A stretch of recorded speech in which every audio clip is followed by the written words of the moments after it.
आजकाल शिकल्या सवरलेल्या मुलामुलींना विचारलं ना, काय बाबा हायली एज्युकेटेड आहात, स्टँडर्ड मेंटेन करता, हाय क्लास लाईफस्टाईल आहे, श्रीमंत आहात, पण कधी भजनात दिसला नाही.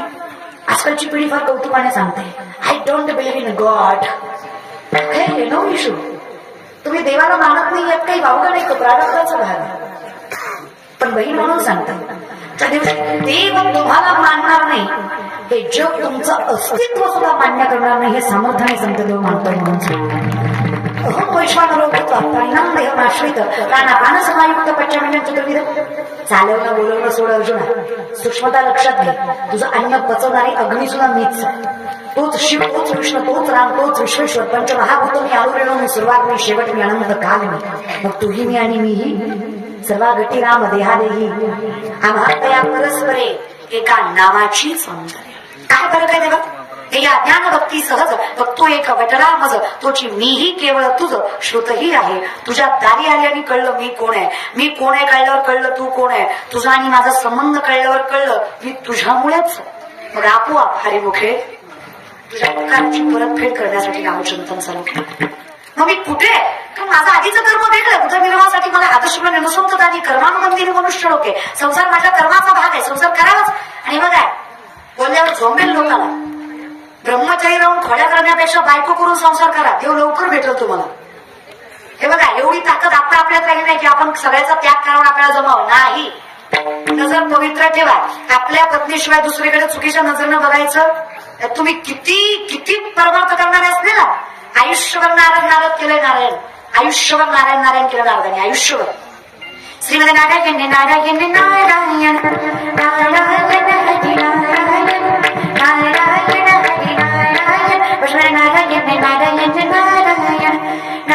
नारायण नारायण नारायण नारायण नारायण नारायण.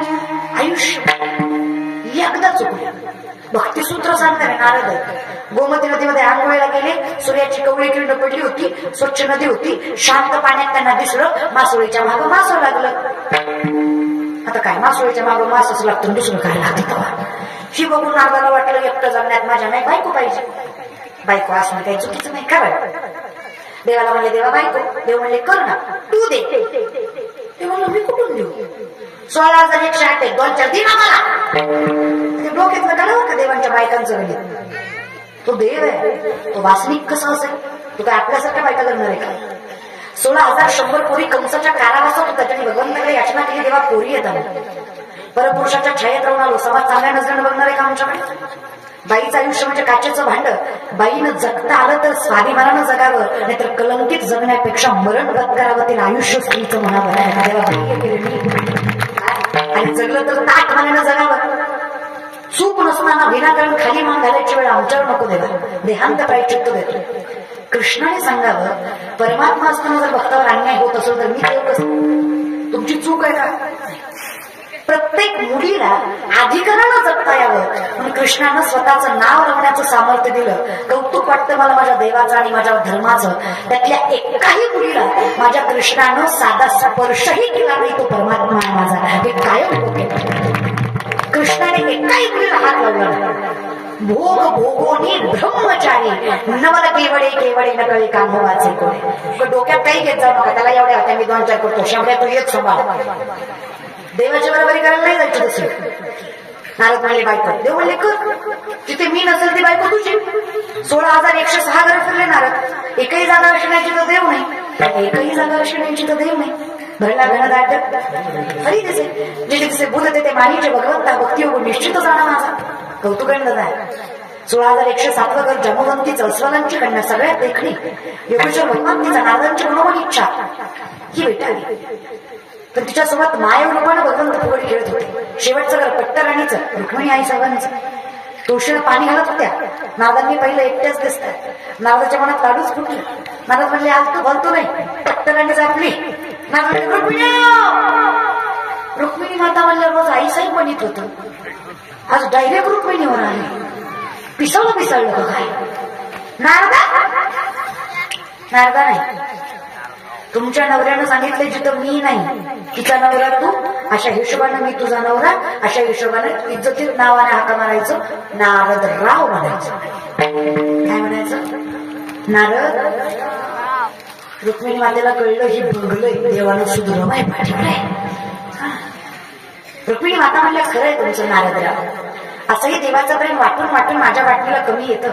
तुमचा माझा राजा राणीचा संसार कसला भारी. कसं आहे ना, असं चुकीचं वागणं योग्य नाही. आपण विधिवत लग्न करू. मी देवाच्या नावाची माळ काढते आणि तुमच्या नावाची घालते. मी विधीची तयारी करते, तोपर्यंत मी पुढच्या कुंडात जाऊन स्नान करून येते. रुक्मिणी मातेनं गोड बोलून नारदांना अशा कुंडात पाठवलं जे पार्वती मातेनं शापित केलं होतं. हा देवाशिवाय जो कोणी यात आंघोळ करील त्याचं लिंग प्रवर्तन होईल. म्हणून म्हणलं मराठी शिकत जा. हा सोपा शब्द आहे. नारद पाण्यात गेले खरं, पण वर आलेच नाही. वर आले नाही, वर आली उगाच्या उगा धोतर गेलं फुगड्यात घेतले. सगळ्या नावाय करत होते. चिपळे गेल्या बांगड्या, मुरणी ठुशीत मोर माळण चप्पल हारण झुमका शिडी गेली कमरापर्यंत केस. नारद की तो बही नारदी, पुरुषाची स्त्री झाली, नारदांची नारदी झाली. ते कुंड ज्या वनात निघालं त्या वनात गोळ्याचा राजा देवर राजा नावाचा राजा शिकारीसाठी आला होता. खाल्ल्यापर्यंत केस, तिथे पेटी बांधलेली, दष्टपुष्ट उख्ख अर्धाट उक्क येड. तसल्या येड्याला तसल्या रानात तसली देखणी स्त्री दिसली. आधीच ही येड हिला बघून अजून येड झालं. धरलं त्यांच्या हाताला. चले. नारदी म्हणल्या तुला माहित नाही मी कोण आहे. गपे. नारदी म्हणले येड्यांनी आताच बदलले. वर्षाला एक, वर्षाला एक, वर्षाला एक, वर्षाला एक. कीर्तन नाही, लेकर थोडी थोडकी नाही. भूत लागले नाही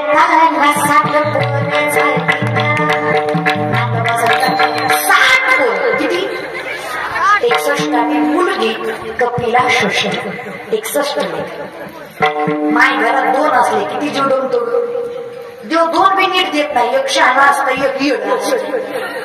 शहाणा सगळं ऐकतं, दुसरं माणसं बघून मुदाम करतोय. त्याला माहिती पाहुण्यात काय करते, नुसते दात खाते, करते काय. पाहुणे गेल्यावर 2 झुक्क तर खाणं होईल ना, किती मजा मारून घेतो बाहेर. आता 2 एवढी तारा माय, 61 किती असं. नारदी म्हणल्या एक खातं, एक उठतं, एक बसतं, एक झोपतं, एक कटाळा. असली जनावर समजण्यापेक्षा मी दिलं बरं. रातच उठल्या कुंडात उडी बांधली, जीव दिला, मी नाही जागेवर शिटी शिटी पुन्हा रुग्णातून होतो. त्याला म्हणते सुटलं पाहिजे. पण मी पाण्याच्या बाहेर आल्या वेळा तिला घातला, हातात चिडला. नावाई म्हणजे हे नाही. रुक्मिणी आईसाहेब दारातच हार घेऊन उभा होता. प्रेमाने म्हणल्या नारदराव आता जिंदगीत बाई मागणार कशाला नारदराव आवाज राहिला नव्हता. आईसाहेब आईसाहेब आईसाहेबच बोलले. पण मी काय म्हणतो, चुकलो होतं तर तोंडाने सांगायचं, लय चुकलो होतं दोनच्या भांडायच्या. एक जण बाप पण तेवढी बरं कला काय दिली काय ते नवरा लय सोसले. रुक्मिणी माता म्हणल्या तुमचा रोग सांगून बरा होणाऱ्यातला नव्हता. मला 440 व्होल्टेज नाही, 1000 व्होल्टेजच द्यावा. मला हसून आलंच येत नाही. मला काळजी तुमची वाटते. त्या बिचाऱ्यांचं एकदा चुकलं तर त्यांनी एवढं सहन केलं. तुम्ही पोरीचा डीपी दिसला तरी झुमकुर करू काय म्हणाला तुमचा देव झाले बाबा. पण काळजी करू नका, हे ना मागे झाले पाहू नका, पुढे जामीन आहे तुका. आता जे झालं ते तिथे पाठीमागे जे झालं ते झालं. आता या क्षणापासून जगाच्या मालकाच्या पलीकडे कुठेच नजर जाता कामा जीवे वेगू. कुठे असत कितीही सुंदर देखण्या ठिकाणी असत, पण तुझं पाहता सामोरी दृष्टी नफिरी माघारी कुणीकडेच नाही. देवानी देवाकडे कोण आहे, तू कसाही कोणच दे. करारविन्देन पदारविन्दम् मुखारविन्देन विनिवेशयन्तम् वटस्य पत्रस्य पुटेशयानम् शयानम् बालम् मुकुन्दम् मनसा स्मरामि श्रीकृष्ण गोविन्द हरे मुरारी हे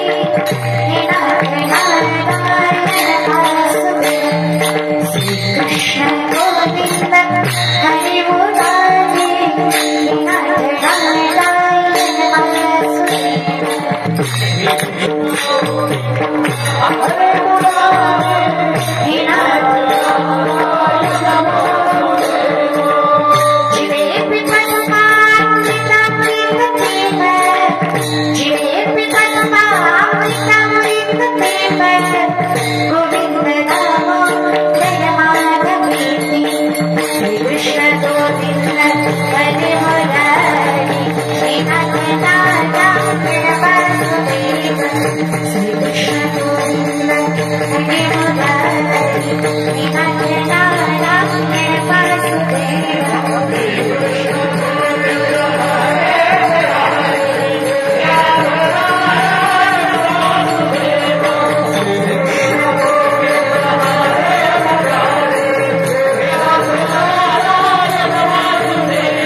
शंकराचार्य वर्णन करतात अधरं मधुरं वदनं मधुरं नयनं मधुरं हसितं मधुरं अधरं मधुरं वदनं मधुरं नयनं मधुरं हसितं मधुरं हृदयं मधुरं गमनं मधुरं मधुराधिपति रखिलं मधुरं मधुरं मधुरं वदनं मधुरं नयनं मधुरं हसितं मधुरं तुझं चालणं बोलणं दिसणं रुसणं हसणं पळणं सगळं गोड मी विचार केला जो दिसायला एवढा गोड आहे त्याचं हृदय किती गोड असेल मग सहज विचार आला ज्याचं हृदय एवढं गोड असेल त्याचं सांभाळणं किती गोड असेल काय राखत असेल मी म्हणलं जीवे वेगू माझ्या संसार जर हा एवढ्या प्रेमाने सांभाळतो तर मी सांभाळायची गरज मागे पुढे उभा आहे आली आघात मी आपला विचार केला असुनी संसारी जीवे बेगू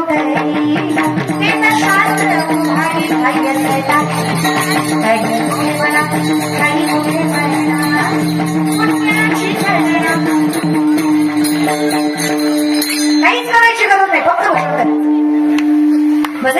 मंडलम समस्त पाप खंडनम सुपिच्छ कुच्छ मस्तकम सुनाद वीणु हस्तकम मनोज गर्भ मोचनम विशाल लोचनम रंग सागरम नमामि कृष्णनागरम वदैव दैव मंडलम समस्त पाप खंडनम समस्त चित्त रंजनम सदैव नंदनम